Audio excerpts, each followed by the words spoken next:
When it comes to generating emotional appeals, the most powerful way to do it is with a very vivid example and a story that goes along with it. Kind of like the one you already saw, me talking about the most dangerous corner in Huntington Beach. This gets people's emotions going.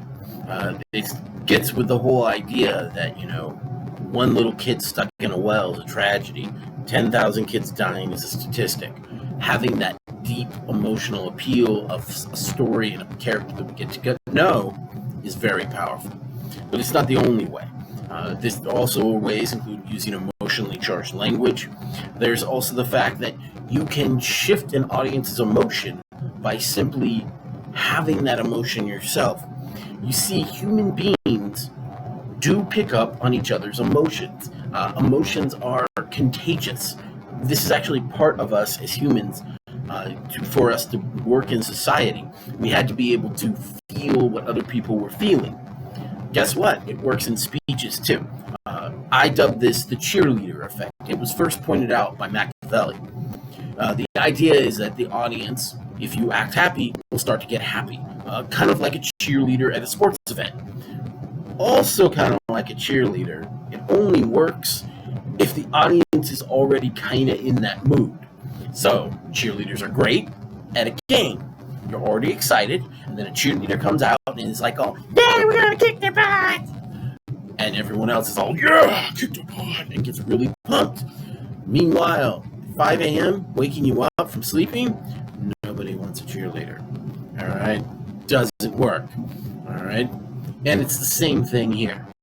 So do keep that in mind when you're making these appeals. And perhaps the most important thing to keep in mind is that unlike other ways of persuasion, there's no check with pathos. You see, with credibility, part of credibility is being ethical. And with logos, you can always have someone just make an argument going, "No, that's wrong." But with emotions, everyone has them. Even evil people. All right? Hitler loved and was sad and got angry and definitely hated. And that allowed him to use emotional appeals. And in fact, the Nazis did just that.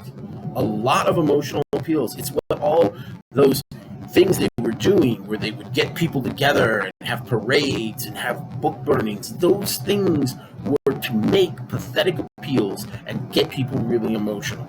And so you always have to be careful, especially if someone's only using emotion to persuade you of something. That should be a red flag. Another one is if they're using it when questions of fact.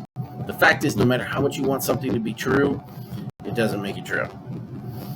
Now, the thing is, we sometimes need emotional appeals to get people off their butts to actually do something.